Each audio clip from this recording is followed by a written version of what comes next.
Bhavnagar parole flow squad અને એલસીબીની ટીમે બાતમીના આધારે મોટી કાર્યવાહી કરી તો ટોયોટા ઇનોવા કારમાંથી 4 શખ્સોને ગેરકાયદે હથિયારો સાથે ઝડપી પાડ્યા છે. આ પકડાયેલા આરોપીઓમાં આકિબ જુસબ લાખાપોટા, ઇનાયત ફિરોઝ ચૌહાણ, સમીર મહમદ બુકેરા અને સાજિદ ઇસ્માઇલ ઝેરુકાનો સમાવેશ થાય છે. પોલીસે આરોપીઓ પાસેથી દેશી બનાવટનો તમંચો, 2 પિસ્તોલ, 12 જીવિત કાર્ટીજ અને 3 છરી મળીને કુલ ₹31,500નો મુદ્દામાલ જપ્ત કર્યો છે. ત્યારે મુખ્ય આરોપી આકિબ લાખાપોટા સામે પાલીતાણા, સાવરકુંડલા અને થરાદમાં મારામારી, પ્રોહિબિશન સહિતના 5 ગુના નોંધાયેલા હોવાનું સામે આવ્યું છે. તો અન્ય આરોપીઓ પણ અગાઉ ગુનાઓમાં સંડોવાયેલા છે. ત્યારે આ કેસની વધુ તપાસ નીલમબાગ પોલીસ સ્ટેશને સોંપવામાં આવી છે.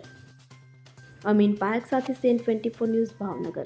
હવે જુઓ દેશ દુનિયાની તમામ ખબરો તમારી આંગળીના ટેરવે. ઉઠાવો મોબાઈલ અને ગૂગલ પ્લે સ્ટોર પરથી ડાઉનલોડ કરો અમારી CN24 ન્યૂઝ મોબાઈલ એપ.